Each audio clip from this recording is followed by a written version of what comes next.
Our next presentation is entitled Three-Dimensional Mounts for Raven's Tail and Chilkat Robes. Jackie Manning is the curator of exhibits at the Alaska State Museum. In her tenure, she has produced over 75 exhibits. From 2014 to 2016, she helped design and manage fabrication and installation for the new Alaska State Museum building's long-term galleries. Aaron Elmore is an exhibit specialist at the Alaska State Museum. He has helped produce over 60 exhibits at the museum in his tenure. From 2014 to 2016, he was the lead mount maker for the new Alaska State Museum's long-term galleries.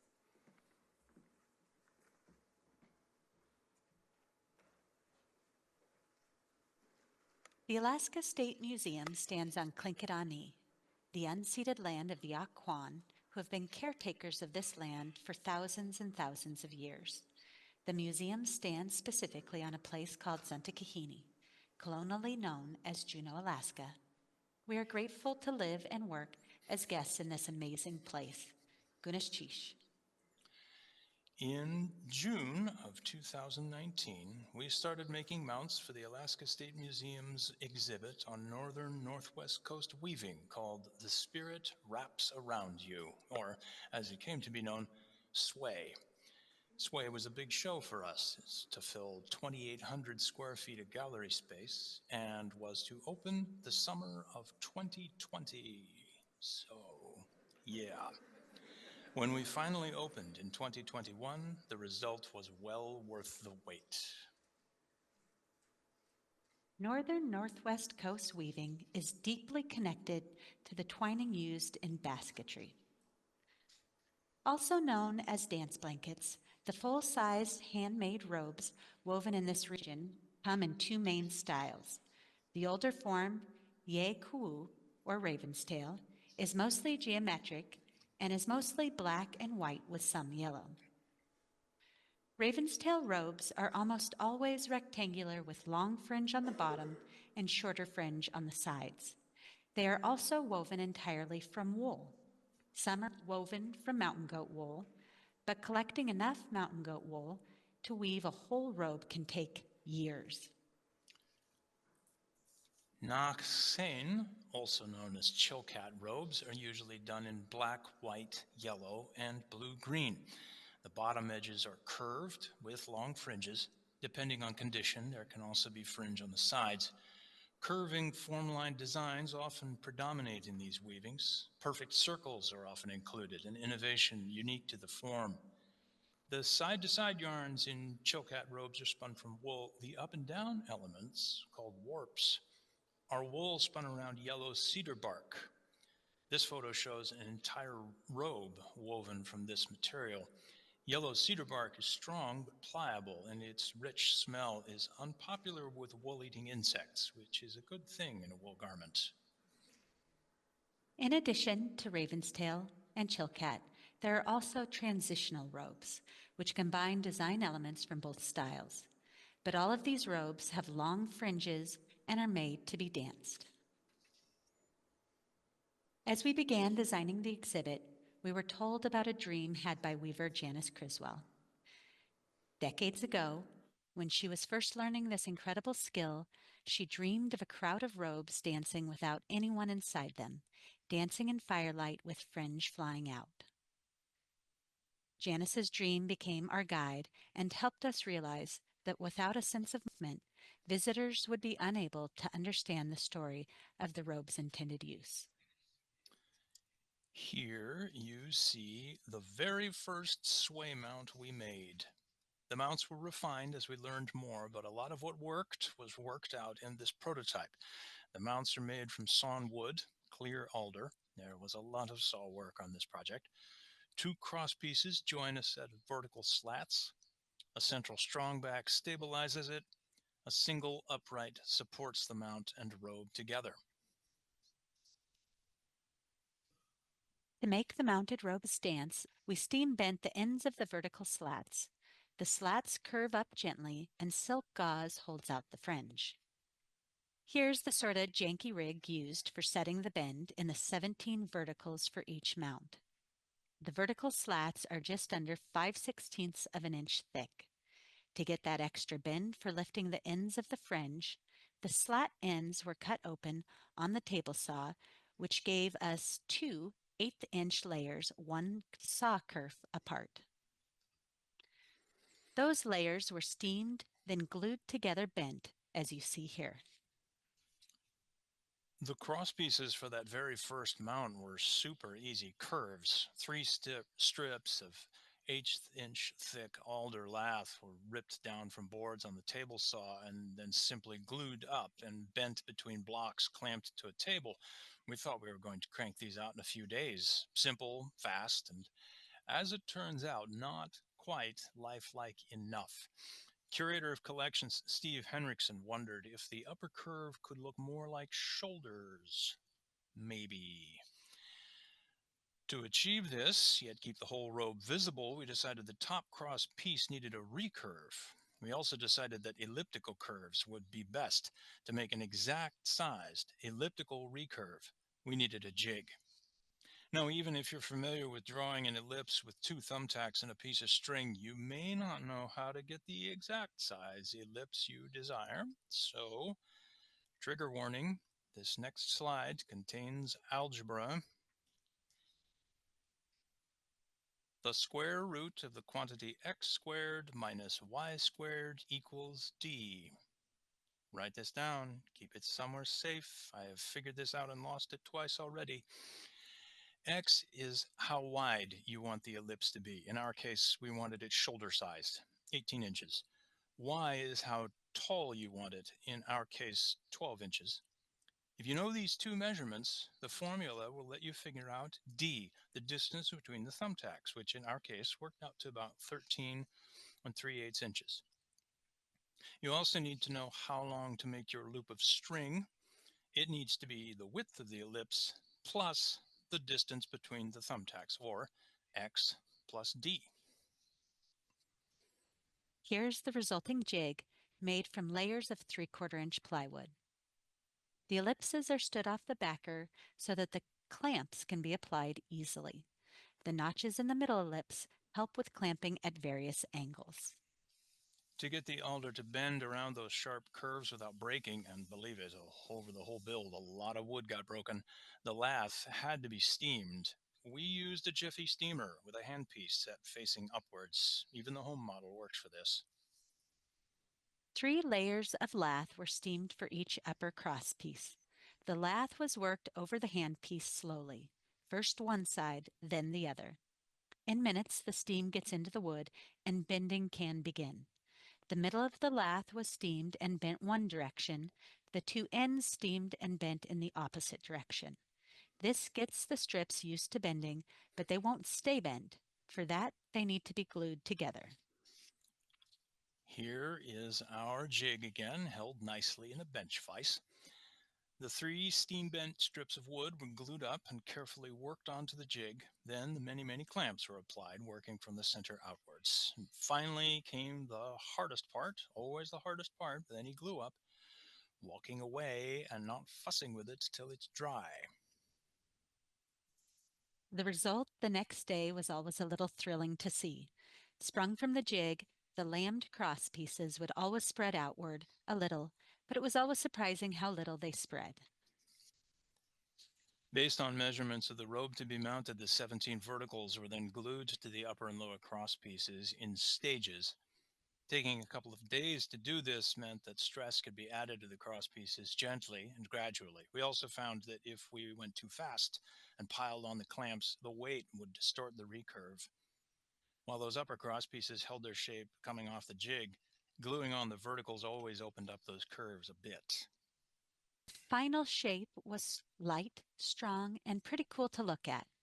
All the various parts were made extra long and cut down by hand after the first fitting, including overnights for dry time, leaving lots of time to do other things while the glue dried. Each mount took about a week to make.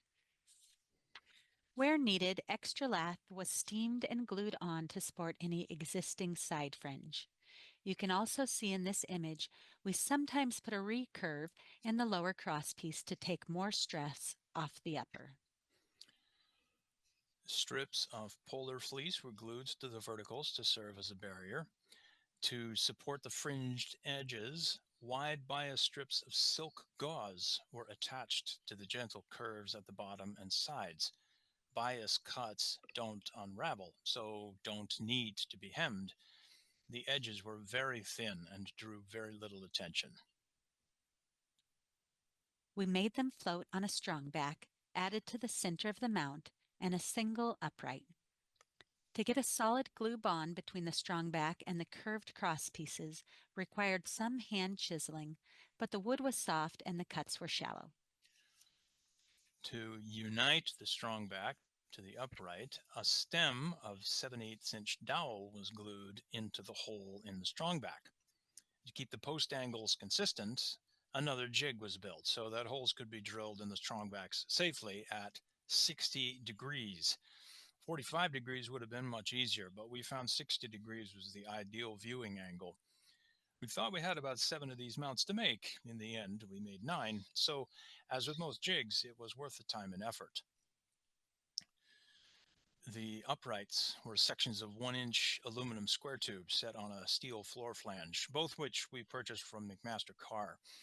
Here, the mount is raised to show the stem and the upper end of the square tube, which was also cut at 60 degrees, so it came flush with the strong back. None of the robes would have stayed in place without hours spent by our conservator, Ellen Carley, who stitched custom sleeves with tie-offs like the one seen here into each robe we exhibited. The tie-offs were tied around the upper cross piece of the mount. This photo also shows twine binding the vertical slots of the mount to the recurve. Glue was not always enough to withstand the twists we put in that wood. We repaired as we learned. Ellen would appreciate us mentioning that to keep from harming the soft yarns, she used a needle backwards, the round eye end of the needle moving between the yarns rather than through. And while we're on the subject of sleeves, we might mention not all the robes in the exhibit were mounted on S.W.A.Y mounts. We didn't have time and we didn't have enough room. Many robes were wall mounted, but in a very S.W.A.Y way. This is a batten of clear spruce bagged to protect the weaving. These were designed to be used in combination with special 3-part sleeves. Note the gap where the batten shows through to engage with custom wall brackets fabricated by our exhibit's extern Sophie Lager. The gaps in the sleeve allowed the brackets to hold the batten firmly out of sight from the viewer. Sleeves, brackets, and battens together allowed the robes to float 6 inches off the wall with, as Curator Steve so often requests, no visible means of support. The new and improved shoulder-like curve, which we included on all later S.W.A.Y mounts, really worked for our curators and for all the weavers we consulted with. Final fits on these mounts happen in collection storage, so involved collection staff, our conservator, and exhibit staff. And like all mounts, every one was custom, not only made to measure, but made to suit the robe's specific needs. Here, the heavier side tassels on this robe were lifted away from the rest of the fringe on custom steamed wooden paddles glued onto the mount after the first fit. A lot of the time, the robes would sit on the mount a little differently at each fitting. So if there were no changes to the mount, we would leave the robe mounted, cover it, and set it up on a temporary stand in collection storage. It was a wonderful sight to see them gathering together.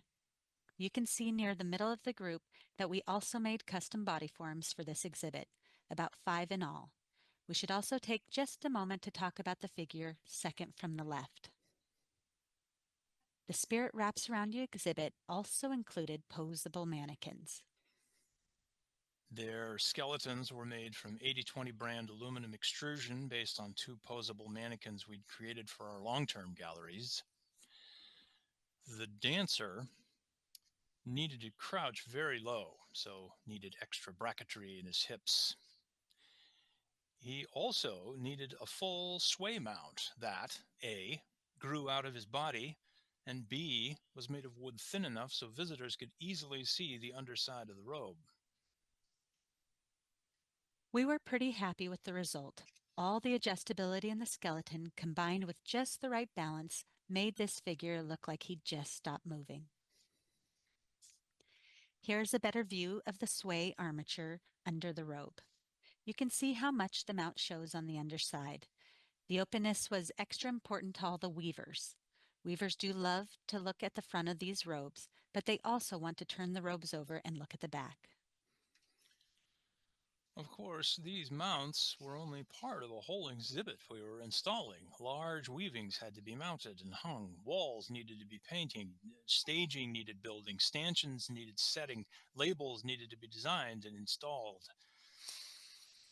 Come to installing the robes, though so much work had already been done, we were able to cart the robes to the galleries already mounted and simply transfer them to their actual floor flange positions.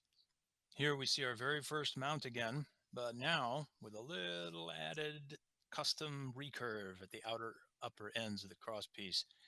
It had been built, so it was going to get used. But all the beautiful robe mounts in the world would be ignored if the fringe was not straight. About 2 days before opening, we held Fringe Day. We gathered many weavers and museum staff to carefully straighten every piece of fringe. It was an obsessive person's dream. As it all turned out, we made pretty good use of the extra year of prep time. Opening day saw 9 robes dancing on S.W.A.Y mounts. A dozen more robes were floating off the walls or resting on inclines. Then, a year later, 2 S.W.A.Y mounts were requested by Sea Alaska, a native corporation based in Juneau, to display 2 robes in the lobby of their corporate offices. The mounts had to be customized to fit their new robes, of course, but wood was our friend that day. You can also see we made all wood uprights and bases for this display. This year, Weaver Lily Hope asked that a S.W.A.Y mount be sent along when the museum loaned the Hands Across Time robe to the Juneau Douglas City Museum. The Gotchman Collection in New York has recently asked for consultation on mounting a new robe by Weaver Sidney Akagi. And last spring, we consulted with the Crystal Bridges Museum in Arkansas, and based on our model, they were able to produce a S.W.A.Y mount of their own. The exhibit and the mount appeared in Art News magazine. Word is getting around. We'd like to leave you with a view out the back door of the shop and the cheerful sight of a typical summer day in Juneau. To the curatorial team of Spirit Wraps around you, to Janice and all the weavers for dreaming the dream, to the rest of our amazing team at the Alaska State Museum, and to each of you, we say Gunish Chish. And thank you.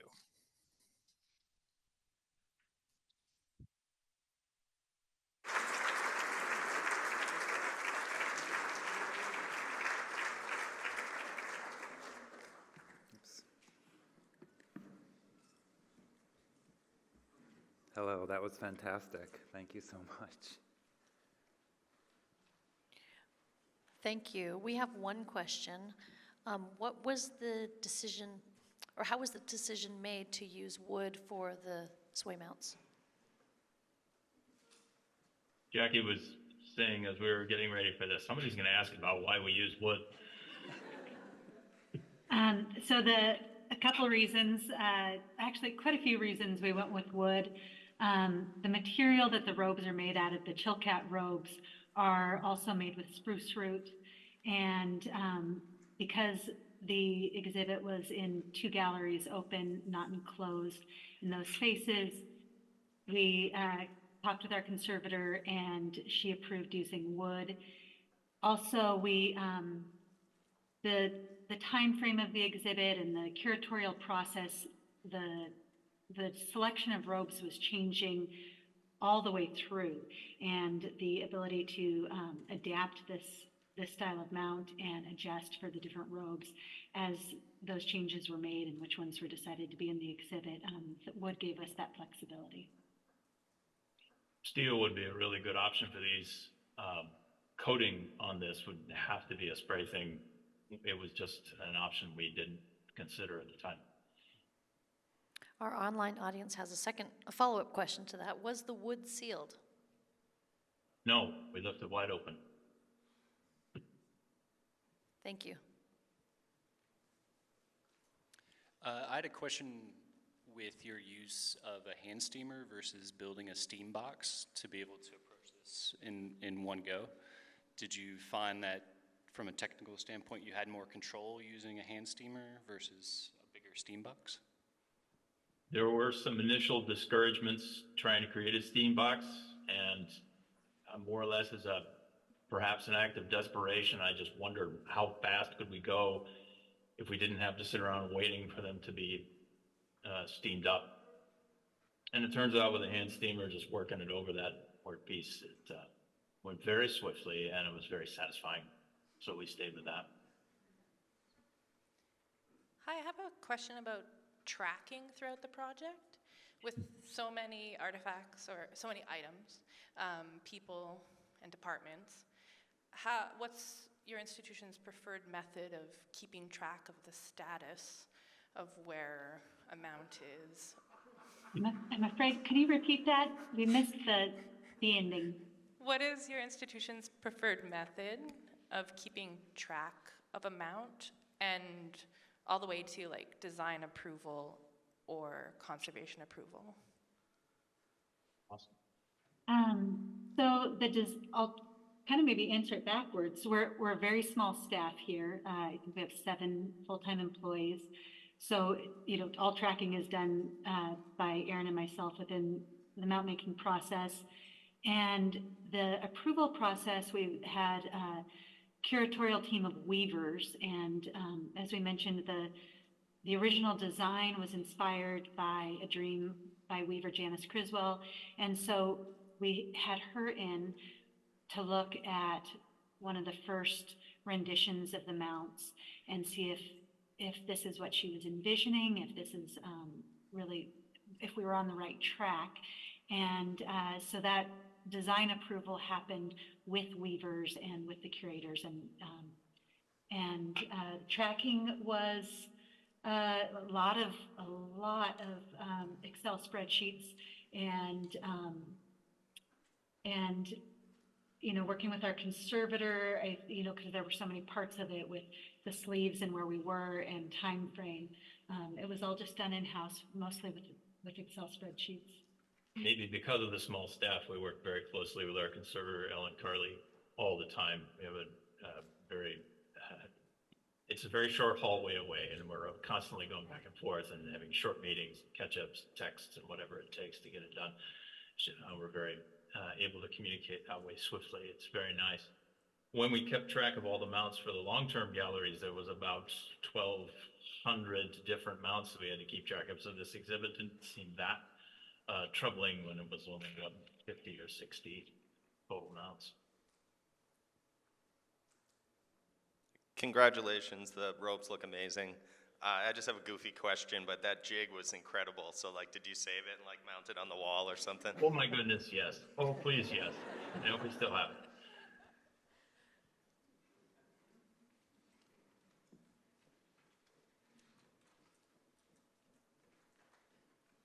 I think we have one more question coming up. Hi, the robes look amazing. I was wondering, are you intending to keep the mounts once the objects come off display? Or have you thought about, when you were making them, were you thinking about ways you could potentially break them down and reuse them, or would you just start again? So there was no doubt about throwing them away afterwards. We kept all of them, and as we tried to make the point in the end of the presentation, within a year, someone here in town had requested 2 of them, so those are now across town over here. You can talk to John Loring about that. He's right there, somewhere in your midst. We've also had a chance to use a couple of them in other ways and in other spaces. So we still have a stack of them sitting up above, covered in plastic. We pull them out, and like this one here, just for examples and to talk through. Probably, yes, somebody said earlier, you always make tweaks. If we had a chance to do this again, we'd probably change some of the ways we did it, but a lot of it worked really well. Just wanted to say thank you so much to everyone who put this conference on and for making it available online. Means so much to us. It really My does, gosh. being able to participate from Alaska. This is just a comment, but it's John and Jamie. We just like seeing you on the version. Nice. Good to hear your voices. Good to see you. Thank you so much, and thank you for sharing some Alaska with us as well. Mm-hmm.